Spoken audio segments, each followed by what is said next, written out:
बच्चियां नाच गाने को अपना शियार और शौक बना लें, उनकी नस्ल से अब खालिद बिन वलीद नहीं पैदा हो सकते, नाचने वाले ही पैदा होंगे।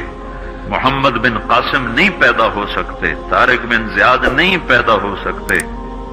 मुझे सलाहुद्दीन याद आया, मैं बहुत रोया। वो भी किसी मां का जना ही हुआ था। उसके जमाने में करक, एक हमारे पाकिस्तान में करक है, एक उर्दून में करक है। ऊंची पहाड़ी पर वो शहर है, बड़ा दुश्वार किला है। उस पर एक हुक्मरान था ईसाई, उसका नाम था रिजनाल्ड। तो करक के करीब से काफिले गुजरते थे हज के। तो उसने एक दफा हाजियों के काफिले पे हमला किया और कहने लगा बुलाओ अपने मोहम्मद को, तुम्हारी मदद करे। और सारे हाजियों को तातेक कर दिया। और दूसरी दफा उसने बहरी बेड़ा तैयार किया और मदीने पर हमला करने के लिए वो बंदरगाह तक पहुंचा यम्बू की, लेकिन मौसमी हालात साजगार न थे तो वापस हो गया। तो हित्तीन की लड़ाई हुई है फलस्तीन में, जिसमें सारा यूरोप अपनी ताकत के साथ मैदान में उतरा था।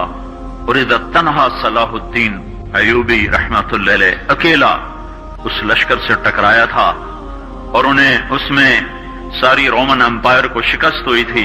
तो बड़े बड़े बादशाह उसमें गिरफ्तार हुए। तो उसमें रिजनाल्ड भी गिरफ्तार होकर आया। तो कोई 12 बादशाह थे रियासतों के जो सामने उसके पेश किए गए। तो प्यास की शिद्दत से सबका बुरा हाल था। तो सलाहुद्दीन ने सबको पानी पेश किया, रिजनाल्ड को नहीं पेश किया। तो यरूशलेम का जो बादशाह था हमफरे, उसने अपना पानी बचा के उसको दिया। तो सलाहुद्दीन ने कहा ये पानी तू दे रहा है, मैं नहीं दे रहा हूं। इस्लाम में यह है जब किसी को पानी पिला दो तो उस पर तुम हाथ नहीं उठा सकते, ये अमन की निशानी है।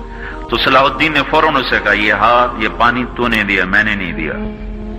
तो फिर उन्होंने रिजनाल्ड को इस्लाम की दावत दी कि तू मुसलमान हो जा, मैं तुझे दावत देता हूं। उसने इनकार कर दिया, मैं नहीं होता। तो उन्होंने कहा मैंने तेरे कत्ल की 2 दफा कसम खाई थी। एक जब तू मदीने पे हमला आवर हुआ था तो मैंने कसम खाई थी मैं तुझे अपने हाथों से कत्ल करूंगा। और दूसरी दफा जब तुमने हाजियों पे हमला करके कहा था बुलाओ मोहम्मद को, तो मैंने कसम खाई थी कि मुझे अल्लाह ने मौका दिया तो मैं अपने हाथ से तेरी गर्दन उड़ाऊंगा। आज मोहम्मद का अदना गुलाम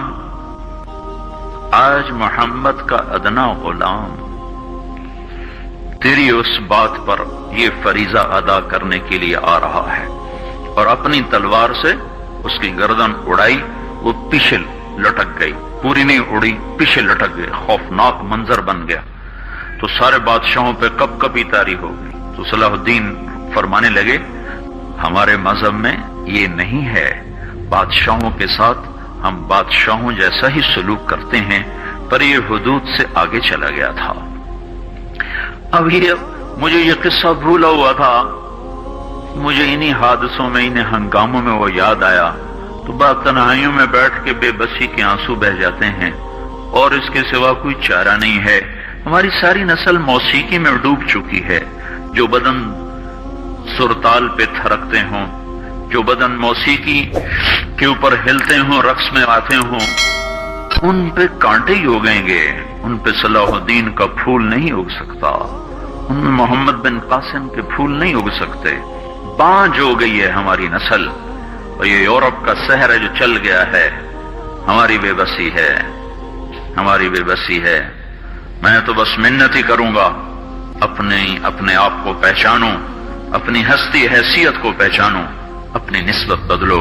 तुम्हारी निस्बत यूरोप के साथ होके अगर मौत आई बेकीमत हो जाएंगे। अगर मदीने वाले की निस्बत मिल गई तो हजरत फातिमा के दाएं बाएं तुम्हें भी खड़ा कर दिया जाएगा, हजरत खदीजा के दाएं बाएं तुम्हें भी खड़ा कर दिया जाएगा। ये चंद दिन हैं, सब्र कर लो। घुट घुट के मर जाना ही बेटियों की रिवायत है।